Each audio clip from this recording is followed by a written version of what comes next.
El acuerdo comercial con Estados Unidos se anunció ayer, horas después de que concluyera la 31 conferencia de la Unión Industrial Argentina. 31ª, eso. 31ª, no me salía, ¿viste? A veces se me complica. El horario.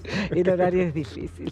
Bueno, en esa conferencia, por supuesto, por primera vez hubo una muy fuerte presencia del gobierno nacional. Bueno, en rigor, solo el año pasado claro. se había dado la convivencia. Y que era un muy mal momento entre la relación entre el gobierno y el campo industrial en general. Exactamente, hubo un momento de mucha tensión. Al gobierno le gritaba particularmente el planteo de los industriales de nivelar la cancha, esto en alusión a la apertura comercial que estaba haciendo el gobierno. Por eso remarcamos que el acuerdo comercial no pudo repercutir, el acuerdo comercial con Estados Unidos no tuvo repercusión en la Unión Industrial Argentina, en el evento, en la jornada, porque se conoció después.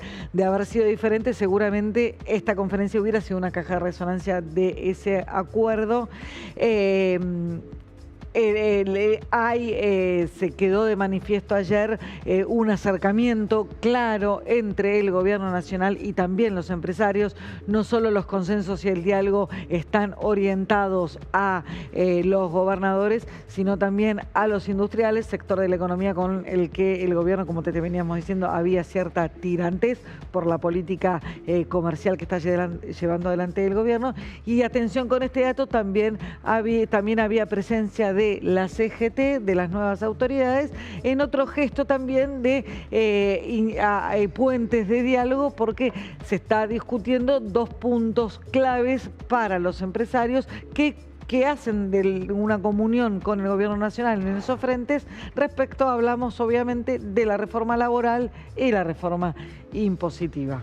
Vamos a empezar a repasar algunas de las voces de los protagonistas que estuvieron ayer. Comenzamos con el jefe de gobierno porteño, que aprovechó ese foro para explicar que estaba justo a punto de lanzar una emisión de deuda de la ciudad de Buenos Aires para precisamente desarrollo de obra pública. Claro, la deuda de la ciudad de Buenos Aires se vende fácil porque es una deuda que se paga con mucha regularidad y además la ciudad de Buenos Aires tiene un nivel de endeudamiento sumamente bajo para lo que es el tamaño de su presupuesto, con lo cual siempre son bonos bastante atractivos porque son bonos que se pagan. Hay una particularidad, porque estamos hablando de emisión de deuda en el mercado internacional, un mercado que hasta ahora, recién ahora se empiezan a ver algunas posibilidades o ventanas. Estamos hablando de un mercado internacional que para el país está cerrado, recién ahora, insistimos, puede haber algunas ventanas, pero que venía cerrado completamente, y en general son los estados los que abren la puerta o allanan el camino a los estados subsoberanos. En este caso se da la particularidad de que la ciudad de Buenos Aires tiene la capacidad de acceder por su historial crediticio y por sus condiciones de cuentas públicas, tiene la posibilidad de acceder al mercado internacional, aun cuando todavía el Estado Nacional tenga algunas restricciones. Escuchamos esto de ayer, decía el jefe de gobierno porteño, Jorge Macri. Igual para los que les interesen los bonos de la Ciudad de Buenos Aires, que son muy confiables, hoy estamos saliendo al mercado, acabamos de anunciar, si alguien sigue Bloomberg, etcétera, la ciudad acaba de anunciar que el martes que viene volvemos a mercado para levantar alrededor de 500, 600 millones de dólares. Suele ser una deuda muy buscada porque es muy confiable, rankea como las mejores privadas de la Argentina, y esta intenta acceder a 400 millones de dólares para inversiones de infraestructura y 200 para rolear parte de la deuda que tenemos.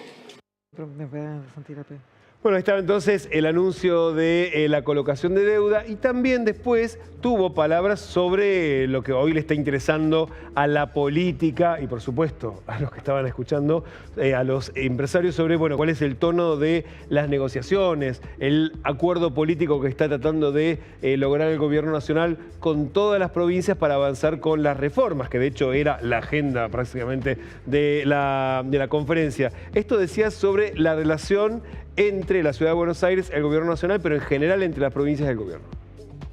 Del descalabro económico que hemos pasado o que hemos tenido en el pasado, logramos hoy una inflación a la baja, una macro ordenada, como dijo el ministro de Economía, sin un déficit que es imposible sostener como país. Nada funciona perdiendo plata de manera permanente y no se lo voy a contar a ustedes.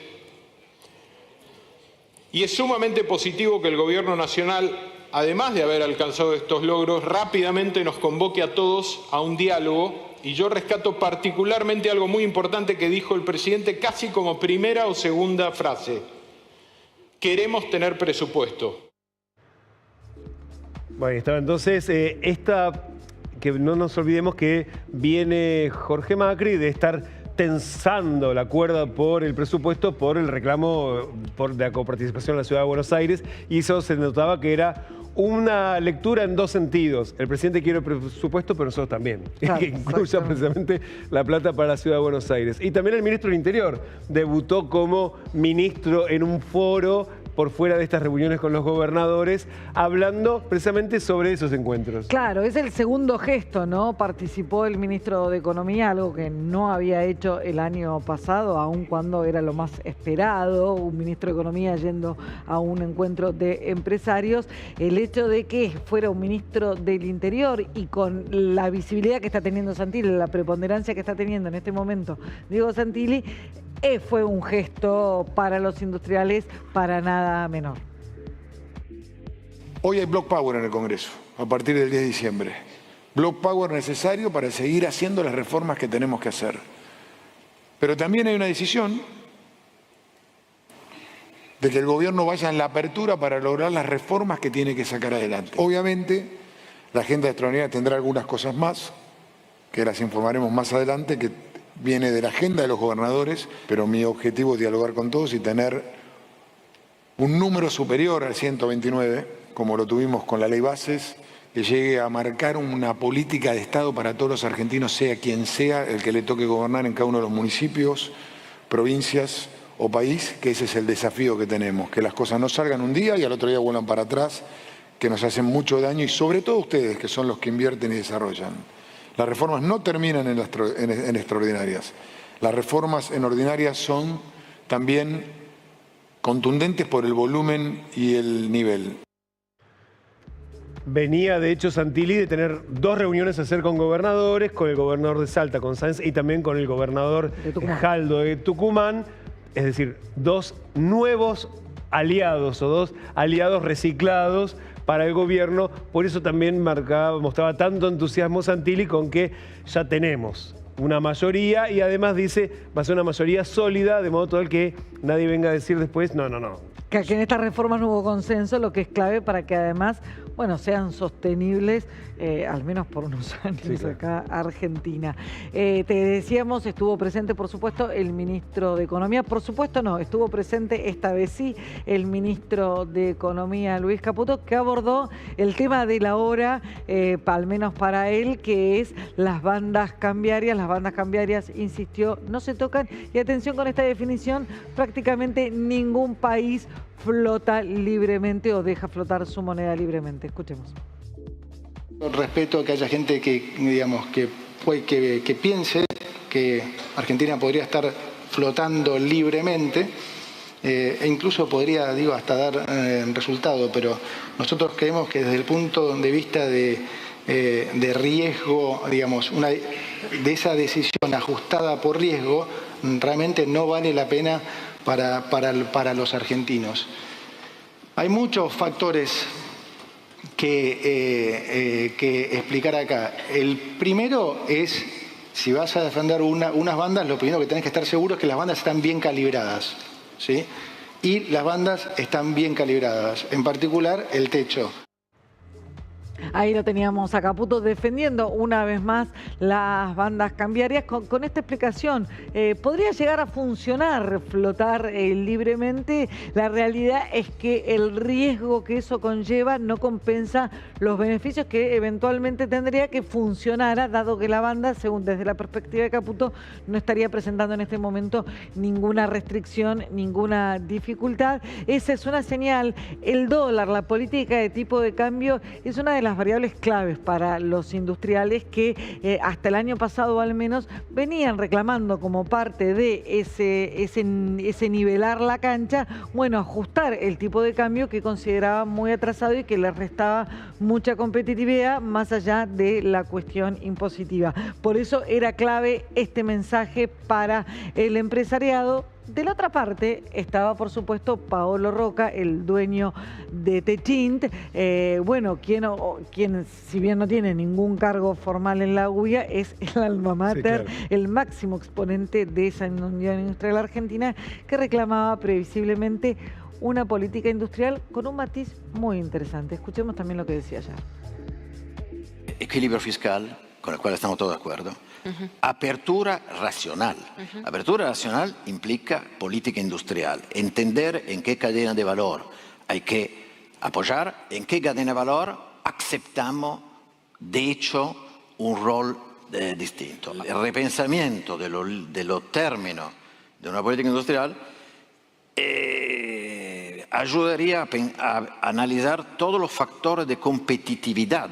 Yo estoy a favor de una visión que, reconociendo todos los límites de la política industrial, pero también reconociendo los méritos de esta, abra un diálogo con el sector industrial y discuta la situación de cada sector. Y es probable que hay algunos sectores que no tienen vigencia estratégica en un país como el nuestro, pero hay otros que necesitan una transición apoyada.